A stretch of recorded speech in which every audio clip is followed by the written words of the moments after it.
Federal government moves to avert health sector strike as President Tinubu orders continued talks with unions.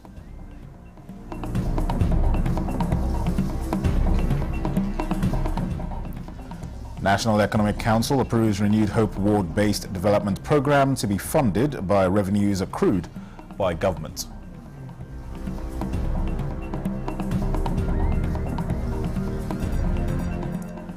And House of Representatives Committee on Public Petitions asks security agencies to allow family members and lawyers to have access to terrorism suspect Tari Hassan Danladi in detention.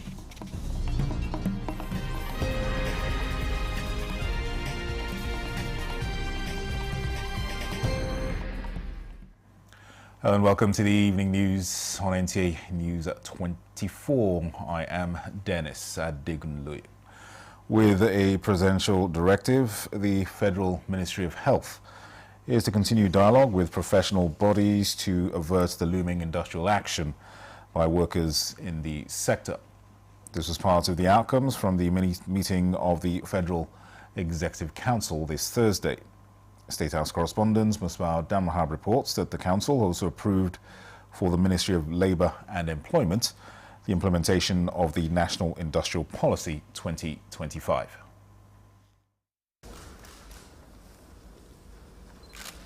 President Bola Tinubu apparently came prepared for what turned out another long stretch of deliberation on national issues. The infrastructural renewal program of a renewed Hope administration dominated the meeting. The recent achievements of the government in the health sector, particularly the upgrade and construction of world-class oncology centers and other facilities in state, was commended by the council, while it approved that of University of Ibadan Teaching Hospital for upgrade. However, the looming industrial action by health workers received attention. This is a listening government.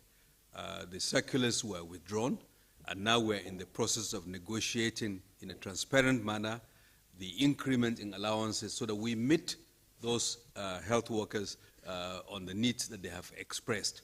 And we are currently also in active dialogue with the key professional associations, NMA, which had provided an ultimatum, but in negotiation with its leadership, which was very constructive in its approach, I think extended that ultimatum while many of the outstanding issues have been looked into, including the outstanding arrears, for which the Minister of Finance is going to ensure that those are being defrayed over time. Similarly, the Council approved the implementation of a National Industrial Policy 2025 for the Ministry of Labour and Employment. This policy is essential for regulating the conduct of the various trade unions within the industrial relations space in the country. This is due to frequent industrial actions over the years caused by the lack of a comprehensive national policy. The Renewed Hope Infrastructure Fund also favored the aviation sector with approval for massive infrastructural upgrade at the international airports in Ikeja, Port Harcourt, and Kano. The projects include the landing systems of the airports, while the Terminal 1 of the Murtala Mohammed International Airport, Ikeja, is to undergo a total rehabilitation. Just for transparency, to let the public know that we are going to strip it down to only the carcass and then do the complete M&E again, mechanical, electrical, plumbing, everything, to have a brand new airport in Lagos. The Ministry of Power got approval for the engineering procurement contract under the Energizing Education Program of the administration to provide uninterrupted power supply for federal universities in Lagos, Zaria, Ife, Enugu, Ibadan, Dose, and Wukari in Taraba states. The Council also approved contract for the procurement for Agricultural Centers of Excellence project for Rural Electrification Agency. This is meant to extend the transformation in the power sector to our rural community dwellers, especially those that do not have grid extension, and is actually in pursuit of our resolve to ensure that no Nigeria is left out in our transformation in the power sector. It's not limited to just lighting up the households. It also includes ensuring productive use of equipment to be powered by solar sources. The administration continues with approval for the funding of a 4 legacy road project, with the second carriageway of the Sokoto-Badagry Highway getting a new approval. We have awarded the second carriageway in Kebbi, 258 kilometers, 3 lanes for 961 billion. And then in Sokoto, additional 120 kilometers, for 456 billion. The council also approved the reviews of others, including the Biu Numa Road, Maraba Kefi Road, and Ikorodu Shagam Road. And offer prayers for the council members observed a minute silence in memory of a former member, late Navy Captain Caleb Olubolade retired, who served as Minister of Special Duties, Minister of State, FCT, and then Minister of Police Affairs under President Goodluck Jonathan administration. May the soul of the departed rest in peace. From the State House, Musbah Nanwahab, NC News. Meanwhile, the National Executive Council has approved the Renewed Hope Ward-based development program to be funded by revenues accrued by governments. State House correspondent Abdulrahman Jibrilla reports that the council has also approved the strengthening of state emergency management agencies and the creation of local emergency operations centers across the country. This is the 150th National Economic Council meeting and the third in the year 2025, attended by President Bola Tinubu. The President was here to again remind the council members to work together for the good of Nigerian people, especially in building more avenues of revenue generation to implement the current economic reforms. Mr. President has done extremely very well, and the reform policies of his administration are beginning to yield fruits, and the emphasis on impacting these dividends, direct impact on our people up to the grassroots, up to the common man on the street, which is the next stage of the program. The council also discussed on some challenges on environmental impact assessment and advocated for collaboration for actualization of all ongoing projects across the country. The President acknowledged some challenges bordering on environmental impact assessments around the major projects, his legacy projects, particularly the Lagos-Calabar Coastal Road and the Sokoto-Badagry Road, and advocated for the need for collaboration between the national government and subnational government for a committee to be set up so that governors and the national government will work together for earlier actualization of these projects. There was a presentation of a memo on the Renewed Hope Ward-based development program and was approved by the council. Some might be trading communities, and by focusing on their uniqueness and identifying at least 1,000 individuals in each of those wards, and they will be identified locally, not nationally, and then supported by the combination of both local, state, and federal governments, as provided for by Chapter 2 of our Constitution, specifically Section 13, which requires collaboration by all those in government. We believe this will catalyze economic activity in each of those wards. Director General, National Emergency Management Agency, has also made a presentation on the comprehensive flood preparedness efforts, and the council approved the strengthening of state emergency management agencies and the creation of local emergency operation centers. Emergency equipment to some high-risk states, and above all, some continuous engagement and communication, and taking the national preparedness and response campaign to all 36 states and the federal capital. Of course, there are challenges, there are some weaknesses which are being worked on: drainage, delay in data from insecurity in some flood-prone areas, poor compliance. The National Economic Council meeting, after all the approvals, also made case of funding for agencies concerned to support flood prevention efforts across the country. From the State House, Abraham Jibrila, NTA News.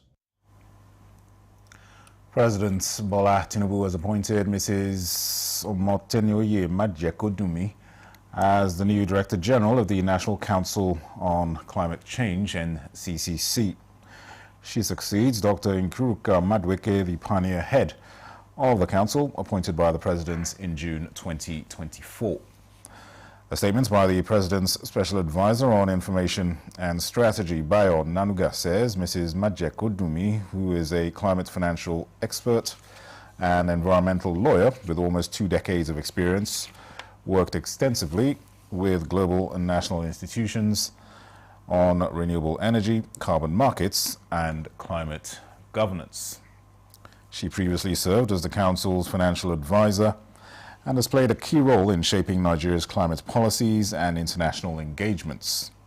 Onanuga says Majekodunmi's appointment reaffirms the federal government's commitment to tackling climate change as both an environmental necessity and a driver of sustainable economic growth, national security, and social inclusion. Meanwhile, President Bola Tinubu has extended the tenure of Controller General of Customs Adewale Adeniyi for another year. A statement by the Special Advisor to the President on Information and Strategy, Bayo Onanuga, says the Controller General's tenure, which ends August 31st, 2025, will now end on August 31st, 2026. The statement states that the extension will enable the Controller General to consolidate ongoing reforms and complete critical initiatives of the Tinubu administration, which include modernization of the service, implementation of the National Single Window Project, and execution of Nigeria's obligation under the Africa Continental Free Trade Agreement Protocol. Onanuga says the President is confident the extension will further strengthen the Nigeria Customs Service in achieving its strategic mandates of trade facilitation and revenue generation. The House of Representatives Committee on Public Petitions has asked the Department of State Services and the Nigerian Army to allow family members and lawyers to have access to a terrorism suspect, Ntari Hassan Danladi, in detention. Counsel to the suspect, Pius Damba, told the committee that the suspect, who was arrested in Taraba State over alleged involvement with the Middle Belt ethnic militia, is being allegedly detained in a facility in Niger State since 2021 without trial. Representatives of the Department of State Services and the Nigerian Army have attended documents indicating resumption of the trial of the suspect. Order of the Federal High Court, who initially authorized them to detain him for 90 days, asking that he be released. That is the import of the second order attached here, that they've refused to comply for the last 4 years. We have transferred them to Wawa, and the Ministry of Justice is seized of the matter. We exhibited all the documents. This is a letter from the Office of Director of Public Prosecution of the Federation intimating the Nigerian Army of resumption of hearing in Wawa Cantonment, sir. May I present it to the chairman for citing? Perhaps the petitioner is not privy to it, sir. It's the opinion of this committee that this matter will be adjourned, and before the next adjourned date, you take the responsibility of taking them to go and see the petitioner, their client, where he is detained. You're watching the news at 11 on NTA News 24. More reports after this break. Stay with us. Feel the power of precision, engineered to perfection. Every component is crafted with care, and each design is meticulously tested. From concept to creation, our engineers push the boundaries of technology, seamlessly blending performance and sustainability with a deep commitment to African ingenuity. Introducing the CNG Boss, a remarkable achievement in engineering designed to operate on compressed natural gas, a cleaner and more sustainable fuel alternative. At Innocent Vehicles, we proudly lead the way in creating greener mobility across Africa. And it doesn't stop there. From SUVs to sedans, spacious buses to electric cars, Innocent offers a wide range of models designed to meet every need. Innocent Vehicle, the pride of African roads. Let's have credible elections at the local government so that these credible people can manage the funds of local government properly. There are a lot of respected traditional rulers in the state who can say, look, enough of this thing. Mr. Governor, welcome. Thank you for coming. When you win, what will you do? I was the first woman that mobilized women within the local government to form the National Council of Women Society by creating awareness in women that they must serve, they must be part of what is happening within their community. If you stop expenditure on infrastructure, how do you now attract investments? The state governors, the presidency, that the federal government and the local government are all waiting for revenue from crude oil. Every state has something peculiar. So the emphasis now, if your local government has something peculiar to that particular local government, the emphasis should be keep producing that particular product. We need to do three things.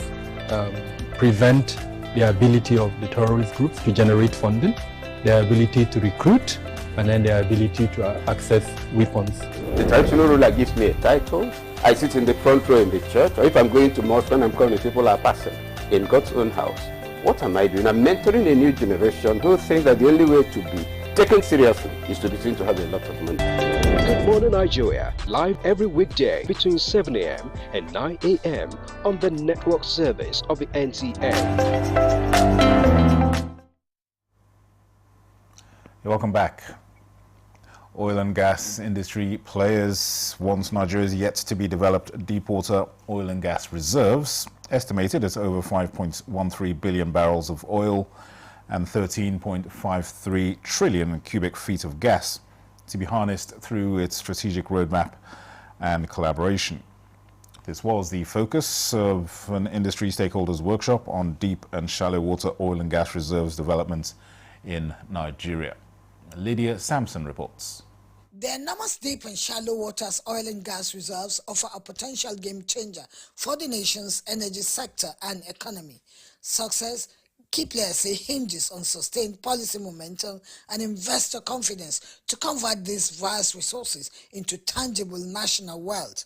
With shallow and onshore reserves maturing, the Nigerian Upstream Petroleum Regulatory Commission says it is determined to ensure regulatory clarity. It is in the light of the number of yet to be developed deepwater opportunities.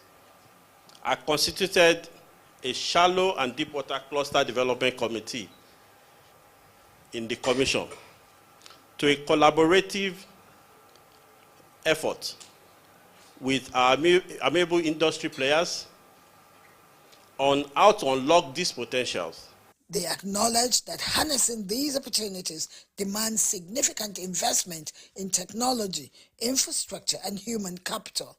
Industry experts stress that attractive fiscal frameworks, regulatory stability, and faster project approvals are crucial to unlocking the frontier. Deepwater projects could not only boost Nigeria's oil production, helping achieve targets of up to 2.4 million barrels per day, but also drive job creation, technology transfer, and support cleaner domestic energy through gas development. In Abuja, Lydia Sampson, NTA News. Women from the 6 area councils in the FCT, under the auspices of the National Council for Women Societies, have adopted the First Lady's Every Home a Garden initiative. In a sensitization to what it calls backyard farming, NCWS and allies train the women in different farming techniques to ensure healthy food and bumper yields. Ngozi Teknikio reports. On the agenda of the federal government is to attain food security for the teeming Nigerian population, advocating for more women participation in agriculture by cultivating any little space around their home. Participants were urged to grow what they eat. It's very important to get the women from the grassroots. It is something we saw the president's wife did, and which is very important. A lot of us do it wrongly because we don't get it right. You may just put it not knowing what are the manure you should mix. Be sure of the kind of food that is being produced in the family, because you know your source. You are farming it yourself. You know what you have planted and what you are eating. The resource person, Sunday Obasi, from the Ministry of Agriculture, tutored the women on the best technique to adopt, including how to produce and use organic manure as against the harmful chemicals sold in the market. There are a lot of availability of the manure within our community that will take to make sure that our backyard farming grow well, that with high quality, value and nutrition. I'm going to step down. That is what we were told. We're going to step down to all other members so that they themselves can go and learn what we have learned and go and practice it. Knowledge, they say, is power. And from the foregoing, the women are eager to implement the knowledge and reap the accrued benefits. Ngozi Teknikio, NTA News. National Chairman of the Inter-Party Advisory Council, IPAC, Yusuf Maman Dantale, has received a high-level delegation from the ECOWAS network of electoral commissions on a post-election follow-up and needs assessments mission to Nigeria. Timothy Yusuf reports that both parties reaffirmed commitment to electoral reforms at the meeting held at the Council's headquarters in Abuja. Thank you very much. This high-level delegation from the ECOWAS network of electoral commissions on a post-election follow-up and needs assessment mission to Nigeria has a major agenda. It is to review Nigeria's implementation of recommendations made by the ECOWAS Election Observation Mission following the 2023 general election. I think you've done well to keep Nigeria together. The chairperson of Liberia's National Elections Commission and head of the ECONEC mission, Mrs. Davidetta Brown-Lansana, led the delegation. She emphasized the importance of the mission, describing it as a routine but critical component of democratic consolidation in West Africa. It appears that much has been done by IPAC to ensure, political parties conform to the norms of electoral processes, and that we all sustain the dividends, the peace dividends in Nigeria. That we have discussed and believing that some of the discussions we had here will go a long way to deepen democracy, not just in Nigeria, but on the entire West African sub-region. ECOWAS had issued 37 recommendations, 13 of which were directed at INEC and other critical stakeholders, including the political parties under the banner of the Inter-Party Advisory Council, IPAC. Timothy Yusuf, NTA News. Kogi State Governor Ahmed Usman Ododo has again demonstrated his commitment to the development at the grassroots through the presentation of vehicles to local government chairmen for effective governance at that level of administration. This was at a ceremony held at the Muhammadu Buhari Civic Center, Lokoja. Ajibola Christopher reports. 21 vehicles Governor Dodo emphasizes will enhance mobility of local government chairmen, making it easier for them to assess rural communities, assess projects, and facilitate good governance. He charges local government chairmen to utilize the vehicle responsibly in bringing developments in their communities. He called on the chairman to complement the state government effort by improving on education healthcare and security at the local government level, as he commends the Nigerian Union of Local Government Employees for their dedication to collaborate with local government chairmen, council members, and appointed officials to bring development at the grassroots.